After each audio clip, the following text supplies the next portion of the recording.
Bonjour les amis, j'espère que vous allez bien. Nous continuons notre semaine de prière pour la famille et aujourd'hui, nous allons prier particulièrement pour les enfants de 6 à 11 ans. Le verset du jour se trouve dans Proverbes chapitre 22 et verset 6. Instruis l'enfant selon la voie qu'il doit suivre et quand il sera vieux, il ne s'en détournera pas. Méditons ensemble. Quelle est la responsabilité des familles et des églises chrétiennes dans l'éducation de nos enfants? Le texte que nous venons de lire souligne qu'il ne s'agit pas seulement d'enseigner, mais d'éduquer, c'est-à-dire les orienter vers Dieu, leur montrer l'exemple et les corriger avec sagesse. Dieu a confié aux familles un trésor précieux, les enfants. Leur cœur est comme une terre fertile qui attend d'être ensemencée. Dès les premiers pas, les parents sont appelés à orienter cette jeune vie, à montrer la voie de la vérité, de la justice et de l'amour de Dieu. Éduquer ne consiste pas seulement à donner des règles, fais pas ci, fais pas cela, mais à révéler une direction, un chemin de vie. C'est inviter l'enfant à marcher avec Dieu, à développer un caractère façonné par la foi et l'obéissance à sa parole. Mais cette mission ne repose pas uniquement sur les familles. L'Église, le corps du Christ, est appelé à accompagner et soutenir chaque œuvre. Chaque communauté chrétienne devient une famille élargie où les enfants grandissent dans la foi, par l'enseignement biblique, par la prière et aussi par le témoignage des chrétiens. Les enfants trouvent des repères solides. Ils découvrent que la foi n'est pas seulement un héritage familial, mais une expérience partagée, vécue et incarnée dans une église vivante. Ce que l'on sème dans le cœur d'un enfant porte des fruits qui durent.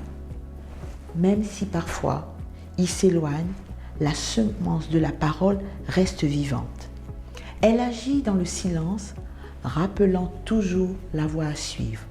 D'ailleurs, le verset nous dit « Et quand il sera vieux, il ne s'en détournera pas ».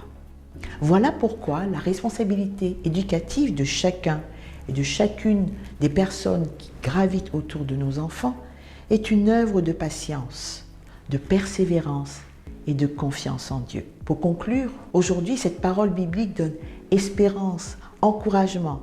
Et ce texte nous invite à nous interroger. Que transmettons-nous aux générations qui nous suivent? Quelle empreinte, quel parfum laissons-nous dans leur cœur? Parents, prenons au sérieux notre rôle d'éducateur spirituel. Église, engageons-nous à être des lieux où la jeunesse est formée, aimée et guidée. Ensemble, devenons des instruments de Dieu pour préparer une génération enracinée dans la foi et fidèle à la voix du Seigneur.